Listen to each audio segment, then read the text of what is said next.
Hello, welcome to Justin in Canada and our ongoing series of Canada's social change makers. My name is Justin Douglas, and today I'm here with Elizabeth Long. Elizabeth is one of the founding partners of Long Mangalji, a boutique immigration law firm in Toronto. She's a certified immigration and citizenship specialist. She's been an active advocate of immigration and refugee rights in Canada, and she's represented high-profile immigrant clients who have appeared in national media numerous times. And she's also been very actively involved in Canadian politics. So welcome, Elizabeth. Thank you so much, Justin. It's great to be here. Thank you. Well, one of the things we want to talk about in this ongoing series are some of the issues that matter in Canada. And I think immigration is one of the issues that probably matter the most. And with the upcoming election, probably more now than ever before, it's something we need to have a conversation about in this country. So there's a lot of negative stereotypes. For example, that immigrants come and steal our jobs. What would you respond to that? Why is immigration a good thing for Canada? Well, here's the thing about immigration. If you Google, for example, population growth, and I just Googled it the other day, right? The first two things that will come up are reports by Statistics Canada. And Statistics Canada says that in 15 years, 2030, if we don't have immigration, our population will be declining because our death rate is going to supersede, it's going to be more than our birth rate. So what that means is if we don't have immigration, our country is going to slowly die. So immigration is one of the most important social policies, economic policies that we have to be aware of in this country. Now, we can have all sorts of different kinds of immigration policies, and that is why immigration is probably one of the most political and one of the most emotionally charged topics of our day. But in the end, the short answer, and it's not really a short answer that I just answered, but the short answer I feel is that we need to have some sort of immigration in this country. Now, with regard to immigrants stealing our jobs, well, here's the thing. In order to have jobs, we need to have consumers. That means people who are going to, purchase the products, use the services. So if we don't have an increase in population, who's going to do that? How are we going to have jobs if we don't have more consumers? We also need people to create jobs who are going to have these businesses. And we also need people to work in these businesses. So the incoming of people into this country is important. So continuing on this sort of conversation, how would you say our country has defined the desirable immigrant? What is that classification? Is it money? Is it country of origin? What determines that? Okay, so first of all, there's three purposes that are outlined in the Immigration Act as to why we allow people or we want people to come and immigrate to our country. The first part is the economic, what we call economic categories. That is, we want people who are going to enhance the economic, the social, the aspects of Canada, and we're going to select them based on their background. The second part is family reunification. So we believe that if you are a Canadian or you're a permanent resident who is settled in Canada, you should be able to have important members of your family together with you. And the third part is our humanitarian and refugee classes, where people who are afraid for their safety and well-being are able to come into Canada, and we provide them with shelter, and we provide them with a place where they can be safe. Okay? So let's talk about the first part, the economic part. Who do we want to come into this country? In the past decade, we have seen a lot of changes with the economic categories. Starting in 2007, it was this bill in particular that got me really involved in politics because I really saw how politics can really influence the way our laws are shaped.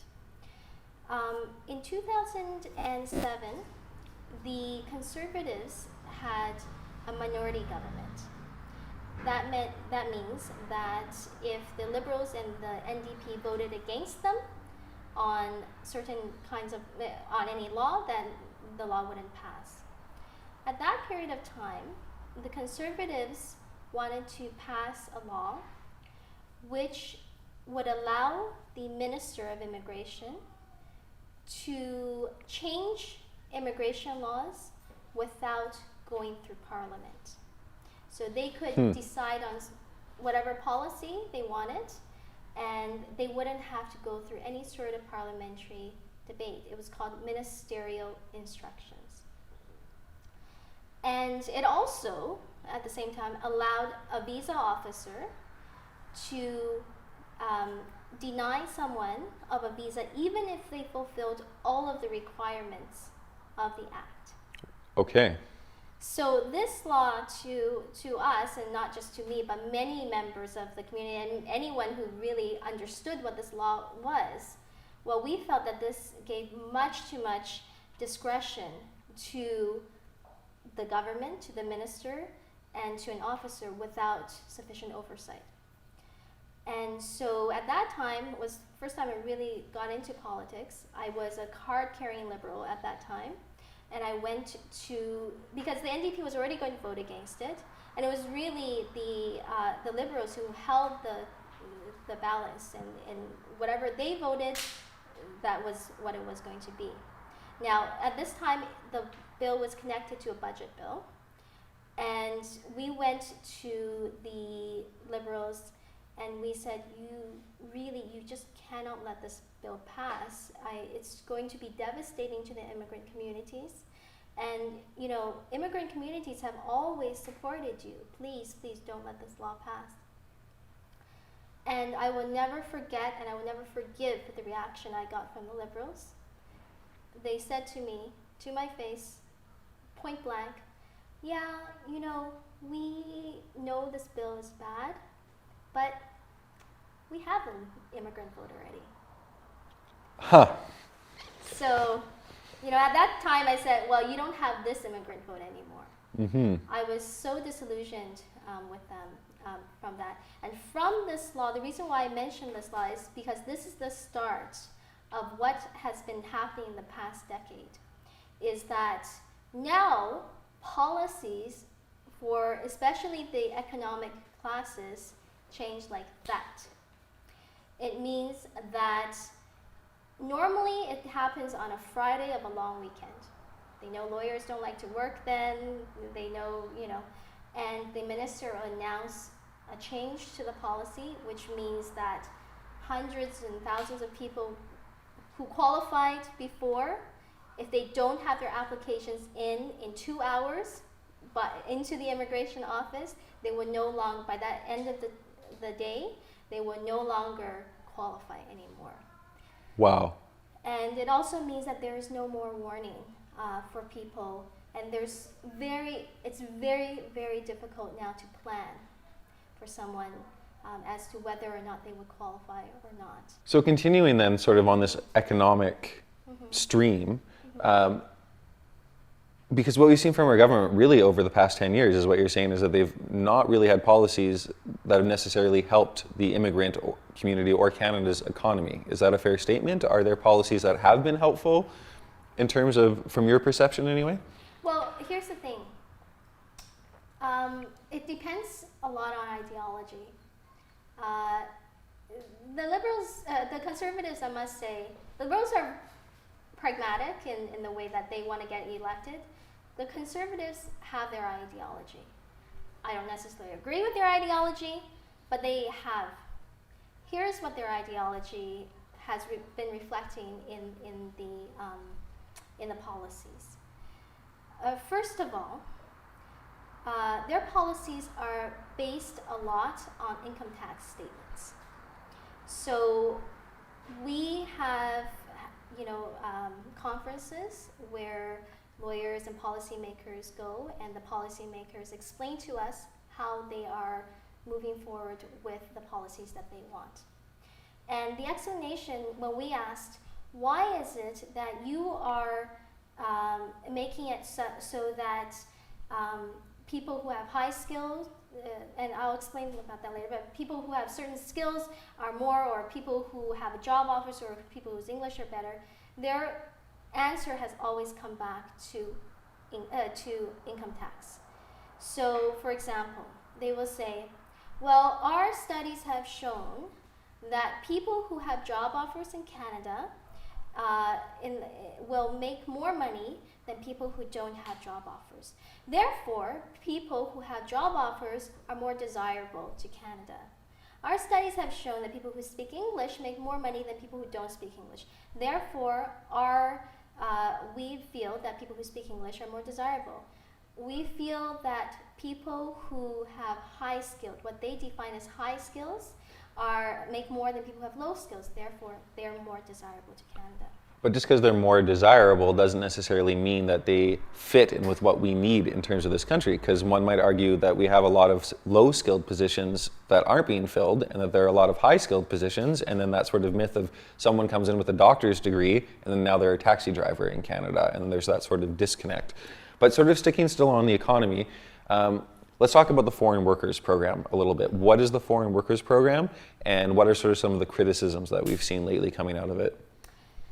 So, the Foreign Worker Program in the past decade has tripled or more. We now have over 500,000 foreign workers in Canada. In the meantime, the number of permanent residents who are allowed into the country have essentially stayed the same for the past decade. It's actually only a little bit higher than it was in the 80s even. That means that our labor pool, and as you know, we've talked about the population increase, right? As our country grows and we need more labor, the number of permanent residents who are able to stay in our country and become citizens and become integrated into our community have essentially flatlined. Meanwhile, temporary workers have gone up. And so the idea is that, well, we want certain people to stay in the country, but we also need a lot of labor, and we don't necessarily think that these people are going to integrate into our communities as well. So we're not going to let them stay. We're just going to make them work for 4 years. 4 years is the rule now, okay? 4 years for people who are foreign workers, who are at a certain level in their skills. So this includes construction workers, it includes chefs, cooks, administrative people, and with the factory workers and the hotel. We don't think that these people are going to be able to integrate as well into our society. We're going to make them managers, and we're going to make allow the engineers and the people who have university degrees to be exempt from this rule. Huh. So essentially, if these people, and there's very, very few ways for these people to now immigrate, but if they don't immigrate within 4 years, if they don't qualify for it, they have to leave Canada. And I've heard also with the Foreign Workers Program that if, not always, but sometimes an employer will offer a person a position, but then that person, if they choose to accept it, is tied to that employer for their duration of the trip in Canada. And so that employer all of a sudden has an incredible amount of power over another person. So how does that affect a foreign worker, and what rights do they have in Canada? In Canada, we have two kinds of work permits. One is called an open work permit, and one is called an employer-specific work permit. So for most workers in Canada, the work permit is an employer-specific work permit. That means that the worker can only work for that employer, and if they stop working for that employer, they can't work for any other employer. So they get sent back to their own country, basically, is what happens. So they lose their status in Canada. Well, they can stay in Canada until the work permit expires, but they will have no money. So essentially, for a lot of workers, it means that they are going to leave the country. They have to. There's no other means to make money. So then, does the employer, to me it seems like the employer then would have a large amount of power over that employee. Yes, and that power is dangerous on several fronts. First of all, normally speaking, an employer already has much more power over an employee. But imagine if you can't work for anyone else. And a lot of times workers need to work in order to support their families back home. But you can't work for anyone else. And if the employer fires you, if you can't find another person who you can work for and get another work permit, and there's a whole process that someone has to go through in order to get such kind of work permit, that means that you will lose your status when the work permit expires. So that kind of power, with great power comes great responsibility. Well, a lot of employers aren't that responsible. And in fact, they like to use that power to exploit their workers. And you know what? Even if they don't overtly exploit their workers, that kind of power makes employers like temporary foreign workers, which is why we have a lot of Canadians and legitimately saying that how come they just want to hire foreign workers and not me? Well, a lot of it is because the employers like the workers because they're loyal, they're hardworking to them, they have to be. I have had situations where an employer interfered, it actually appeared in the Toronto Star, where he actually went and sent a letter to immigration after, because in order to get permanent residence, my client needed to continue to work for him in order to get permanent residence. And he didn't want my client, who was still working for him faithfully, to get permanent residence, so he sent a poison pen letter to immigration to say, hey, this person, by the way, is no longer working for me, even though he was. Just to clarify, a poison pen letter is basically sending a letter to the government, sort of washing your hands of this particular employee. Yes, exactly. So the poison pen letter is someone who's saying, look, this person is actually not good. This person actually doesn't work for me, is what he said. Although my client was actually working for him. And the thing is, so immigration sent me a copy of that letter. So this all got brought out into the open. But there are a lot of situations like that. So in the end, what happens is this kind of work permit also skews the labor market. We normally have a free market where supply and demand meet, and then you have wages adjusting to this. But when you have a situation where it is artificially set, the wages are artificially set, the conditions are artificially set, it's inevitable that it will interfere with the free market of labor. And that is not good for right or left thinking, right? So that's one of the issues with employer-specific work permits. Let's shift it a little bit, the conversation to families and family sponsorships, for that second category after economics. So traditionally in Canada's history, if you are a new Canadian and you get your citizenship, you are able to sponsor your parents to come into the country. That program, it's not that it's no longer the case, but it's changed a lot. Could you talk about those changes? Okay, so the government has brought in a few changes when the new policy came in. The first one is there's a quota. The quota for this year was 5,000. And what it is on the first business day of the new year, which means my Christmas holidays have been pretty much ruined for the past few years, is that applications start. And the quotas for this year was 5,000. It was filled within 2 weeks of it opening up for new applications to So go I'm a in. new Canadian. Yeah. I have citizenship. I want my parents to come. If I don't know this and I just apply, if I'm not one of those first 5,000 applicants in the first 2 weeks, Out of I'm luck. out of luck. Out of luck. Out of luck. Essentially, what we do as a firm is new forms are released probably within a couple of weeks before we have to apply. We stay in the firm on the Christmas Eve, Christmas Day, New Year's Eve, make sure all of the applications are done. We hire a courier for a few $100s to have them stand in line, and hopefully by doing that, we can actually get it in on time. Maybe for people who don't understand, why is parental sponsorship a good thing?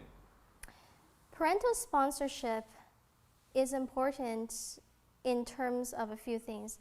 First of all, I don't know about you, but my grandmother was one of the most important people in my life, and I wouldn't be here without my grandmother. The ability to, have your grandmother around in the same country as you is very important.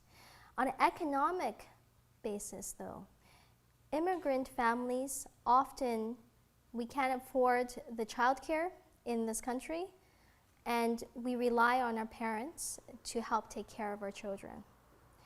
And that is another important change that the Conservatives made to this policy, in that they said it's not good enough for a family to be earning the amount that the government deems is necessary for you to support a family of your size. So for example, to have 5 people in my family, the government might determine that, I don't have the exact figures, but say, you should have around 50,000 in your family to support a family of 4 or 5. The government says, but if you earn that amount, that's not enough to sponsor your parents. You have to earn 30% over that in order to qualify to sponsor your parents. What that means is that families who are just making it they cannot afford the childcare, they cannot have their parents come over. A lot of families I know in the Chinese community have been sending their children back to China to be raised by their parents until they're 5 years old, until they can actually go to school in Canada. Wow. Right? I mean, for me, what kind of country do we live in that this kind of practice is necessary? So if you were a new Canadian to Canada, you don't necessarily know that much about the different political parties or the system. What is your advice? Why is it important to engage in Canadian politics, and how do we encourage new Canadians to do so? Well, here's the thing. A lot of people have told me, you know what, I don't care about politics. But you know what, politics cares about you. Politics will affect you. And it's about power. Voting is about power. If, for example, the Chinese community, you can't count on the Chinese vote, or politicians don't think that they need to do anything to get the Chinese vote, then they're not going to do anything to get the Chinese vote, right? Just like the Liberals had told me before, that was one very, very important lesson that I learned. If they already think that they have the immigrant vote, they don't need to do anything to get the immigrant vote. So, for me, it's a matter of, this is your country now. This is our country together. I'm an immigrant myself. And although before I wasn't that involved in politics, now the more I see about politics, the more I feel that we have to keep the politicians accountable. And if people want to pass laws that affect us, and we don't like it, then we have to vote against them.